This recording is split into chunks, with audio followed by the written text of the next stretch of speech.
Hello, boys and girls.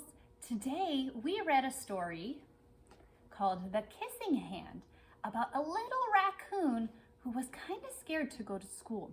So his mom gave him something special in his hand. Do you remember what she gave him? Chester's mom gave him a kiss, and she wrapped his fingers around it and told him to hold it tight, and that her kiss would always be with him. Even if he washed his hands and ate his lunch, his kiss would still be there, and he could put it on his cheek, and he could remember how much his mom loves him, even when they're not together. So what we're gonna make today is we're gonna make Chester Raccoon on our paper. So I need you to get your paper that looks like this. It has all of the different raccoon pieces attached to it on the purple paper, and you're also gonna need your pencil box. So grab those two things and make sure you bring them back. Once you have them, go ahead and open up your pencil box. And we're gonna need our glue stick first. So go ahead and pull out your glue stick. And all of our Chester Raccoon pieces are stapled at the top of our paper. So we're gonna wanna take those off too. So if you need some help, make sure you ask mom or dad or a grown-up nearby to help you take off your Chester Raccoon pieces. And I'm gonna show you how we're gonna put Chester Raccoon together on our paper, okay? Okay, boys and girls, so you're gonna have your purple piece of paper and you've got all of your raccoon pieces. You've got a head, a body, and a tail to use. And you should have your glue stick. So let's open up our glue stick first. And we're gonna turn it and make sure there's only a little bit of glue sticking out of the top. And we're gonna find Chester's body. Where is Chester Raccoon's body? Can you find it? There it is. There's his body, and he's holding a heart right in the middle of his tummy. So find Chester's body, and then we're gonna turn it over and we're gonna put some glue on the back of Chester's body.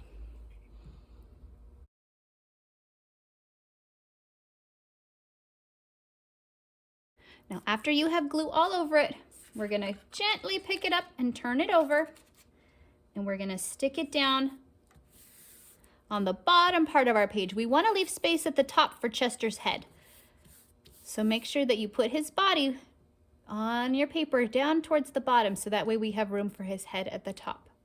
Okay, now we're going to check to make sure that we put enough glue on our paper. So we're going to do what we call the shake test. So I want you to lift up your paper and just kind of shake it to make sure that our paper doesn't fall off. And it looks like mine is on there pretty good. And if yours did come off, that's okay. Just go ahead and pick it up and put a little bit more glue on the back of it before you stick it onto your paper. Okay, the next thing that we're going to find is Chester's head. Can you find Chester Raccoon's head? There's his head. He's got two eyes, a nose, and a mouth. So we're gonna flip it over so we can't see his face, and we're gonna put glue on the back of his head, just like we did with the body.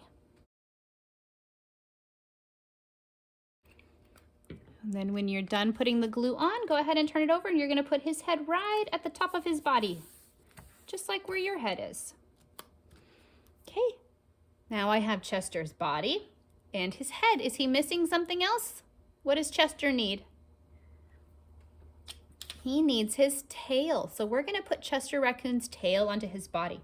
But when we put his tail on, it can stick up, it can stick out to the side, it could be over here. You can put Chester's tail wherever you want to put it. I kind of like it on this side of Chester, so I'm gonna put it on that side. Since my tail kind of sticks off, I don't want to stick my tail to the table, so I'm gonna put the glue right here on the purple paper this time. So decide where you want to put Chester's tail on your page, and then go ahead and put your glue on. Remember, it doesn't have to look the same as mine. So I'm gonna put a nice spot of glue on my paper, and then I'm gonna stick on Chester's tail right there. And now we have our Chester Raccoon. Does he look like he's all done? We have all the parts of him, but Chester wasn't white in our story. He was a different color. Do you remember what color Chester was? Let's look. There's Chester from the story. He's kind of gray. He has some black on his face and some black on his tail. So maybe you can use some of those colors in your crayon box, and you can color your Chester Raccoon. But if you want to have a green Chester or a pink Chester Raccoon, you can do that too. Use your imagination. But make sure you color him. So grab your crayons and pick out some colors and color your Chester raccoon. And then hang him up somewhere special at home. Maybe you can tell Mom and Dad the story with your Chester. You can tell them what happened in the kissing hand story. Have a nice day, boys and girls. And I'll see you tomorrow for another activity.